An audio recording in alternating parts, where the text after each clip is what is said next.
Because there will always be a guy that's going to be quicker than you, faster than you, and you might be in the back. It's good to know 1 or 2 or 3 or 4 things from the past. In the process, you will go to the ground. So a lot of times, you already know, if you go like that, you hit the head, see, you can have to take down like that. Now, there's a possibility, okay, let's watch what happens, okay? The other possibility, sometimes a guy will crash like this and go doubling, boom, like that, as he goes down. Okay. Since there's no map, let's take the one that doesn't hurt the most. Okay, now watch what he does. Can you use this stick for a minute? Okay, this is my head. Okay. All right, so when you do this here, there's a possibility. So I go like that, and I come like this, and I come down, see? Now watch his hand here as he disarms his stick here, see? Okay, now, he comes in, I'm still striking. Now, he's going to show you 4 ways. 4 ways. Okay. One is, see, behind, you put it like that. See? Okay, and then do it on the other side. Okay, that's the first way. Okay, and do another one. Okay, the one is in the front, put it to your armpit, something like that. And you put it on the armpit on the other side. Okay, you're on the ground now, so you can start from the ground. Okay, that's 2. Okay, all right, 3. Do the hook the neck, and do the paper cutter. Yeah, like that. See, and this side here. See, like that. Okay, and the other one, sometimes he'll hold like this, and he can't hit it. So he'll transfer the left hand elbow here, see, cross it like that, and put the lock in there like that. Okay, let's review it again one more time. See, so when the stick is on the back or the side, put it to the side, like that. Bring the head down. This first one, put it on the other side. Okay, that's still 1. Okay, now the stick is in the front of the body. Stick is in the front of the body, so you can turn it here. That's 1. Put it on the other side. That's 2. Okay. Okay. That's still number 2, both right and left. Okay. Now the other one is that you're going to do the paper cutter. The paper cutter is when you have the head in between the arm like that. See. Now you switch with your neck like that. Put it like that. See. Squeeze it, and then you do it on the other side. Squeeze it like that. Okay. Now the other one is if I'm holding it like that. See, and he can't. Let me take my head so you can see it. Why? See, it's not quite reaching here. See. I'm putting it in like that. So he grabs here, he forearms that, see, he puts it here, and put it down here like that. Okay. Even if you push his chin down, put my chin down, if you put it right on the jaw, it's even more painful. Like that. Okay. You try it, you'll see what I'm talking about. All right. Any questions? So that's 4 basics that are essential. The 5th basic, okay, is when you put the puño into the neck itself. Looks very barbaric, but it works, see? And one is when it's pointed up, and one is when it's pointed down, see? This is down, see? And he's pulsing with that one here. Like that, see? And then one comes from the top, see? It's very simple, like that. Okay, they're very quick tap-outs when you do it. Okay, because you will go, people say, well, I'll never go to the ground. You will go to the ground. Because there will always be a guy that's going to be quicker than you, faster than you, and you might be in the back. It's good to know 1 or 2 or 3 or 4 things from the ground. So that's 6. All right, the best thing is if you can puño, knock them out, that would be great. But it doesn't always happen that way. A lot of people have a lot of adrenaline is pumping, and sometimes they don't submit. But you can put it on the face, which is very, very painful. Okay, so when you do the takedown, okay, right? Because we're talking about a guy that came like this. See, this is common in a lot of systems. See, I snake that thing like that. See, I'm starting to strike now like that. See, this is going to be capable. Because I'm going to be striking. So you want to control the hand, see, and get your stick into play as much as possible like that. Okay. Okay. But to learn the matrix, okay, on the series, that's it. We'll try it on the left. Okay. Try it on the right. Okay. And then hook the body. Okay, here. See how he moves his body here? Okay, that's it. Okay. And then if I hold like that, see, switch it, come back to here, back. Okay, and on the side too, hook it, paper cut on that one here. That's okay. Put your up and then put your face in the ear. This one here has an earth support like that. Okay. Any questions? All right. It's good to like I said, to learn the material from here. Okay.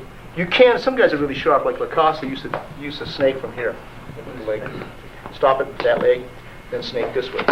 Then do the other snake like that. Just like that. if you have really good feet. But see, the trouble with those people, see, a lot of things like Herman Sawana did and Lacoste did is because they're born there. So their feet are not normal. They're spread out. They can pick up a stick. They can pick up, when I say not normal, it's because they grab with it and they can pick up the stick with their toes. See, I can't do that. A lot of people can do that. If you can do that, you can do a lot of techniques. So their efficiency of their leg is very, very, very, very efficient. They move the hands. The thing we changed, show me what the change we made here. A lot of the, get on the ground, see. You do the ring, see.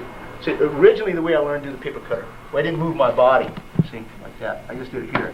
But the way I teach my student, because of my background in Brazilian Jiu-Jitsu, see, I get the angle here first, and then do it like that. Okay. Had I not had Brazilian Jiu-Jitsu, I probably wouldn't have angled. Originally, the way I taught it like Lacoste, she just reached up there and did it.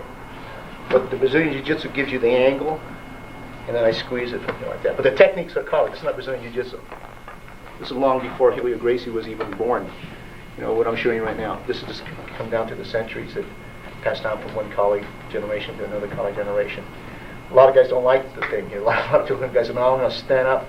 And it's nice to say that, but sometimes there's a guy that crashes past the stick range or the blade range, and it's good to know one or two things or three things down on the ground because you can never tell. Okay, any questions? Why do they call it paper cutter? Paper cutter, in school, you get the paper cutter when you go like this. You have the paper cutter in school? Come in the other room. You want to put your head in it? And the paper cutter like that. Lesson on it. So this is hinged down there. You cut the paper so the paper comes straight.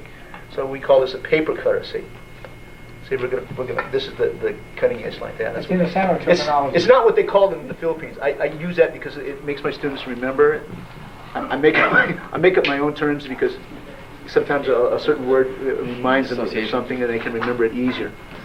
But okay, any questions? Okay, let's try. Let's go about 5 minutes. Okay. When you do this, like the most classic approach is to go like that, see, and go here, and you pull it. So you have the straight arm bar, and then you have the bend arm bar. Okay, then you extract the weapon like that. Okay, so if you put it, I'll just go very slow. That's one. Okay, and then the bend arm here. It's right here. Pretty good. What I'm going to do is just go very, very slowly. Kick it here. So this one here, you don't want to slam dunk. Okay, just take your time. So when you make the hit like that, see, you're here, so you hit back. So this could be a straight arm bar, or it can be done with the sweep with it like that, see, or you can throw it. See how you can keep control here? You want control. So you have the straight arm bar, okay, and you have the bend arm bar like that, see. You take it out like that, see, and then you just pull on the wrist like that, see. Now if you go back, you see, when you put it like this, so you go like this one, and then you can put it here or here or here. And this is straight arm, see, like that. And this is bent arm, see, because they just lean forward like that. Okay, that's the angle that you're going to do. Okay, all right. Any questions over here? Okay. So this here can be, in many ways you can get into. See, probably the easiest way is just that. Okay. Jump up here. See, you can do a straight arm bar. You can just jump up in the air. Come on, or you can bend arm and throw that way, or you can put your foot sweep in there like that. See, that's the easy way to take your partner down. See, go very light because it's done. You want to put your knee here. That's straight arm. You like to. You have the bend arm here like that. See. Okay, you go back to the straight arm. This is just for the training. See how I straddle it? Then I go back to here. See, this is just to show you possibilities and what can be done. Okay. And then you go like that. See. This is the whole series, see? And you go like that. You want to be able to see. All right. Any questions up to here? Got it? So you should just take the first 3 locks. You don't have to go through the whole lock flow. The lock flow is just to show you what are the possibilities. Okay? So that's with this arm here. So there's many ways to get in. So you can just take it like that. Very simple. First one. Like that. So you can move in. Foot sweep. Some people will roll out. That's okay. That's even better for you. But we're going to do there's no match. I don't want it. You got to save them for this whole weekend. Okay. Any questions? Got it? Okay. Let's try it for about 4 minutes. Is that adequate?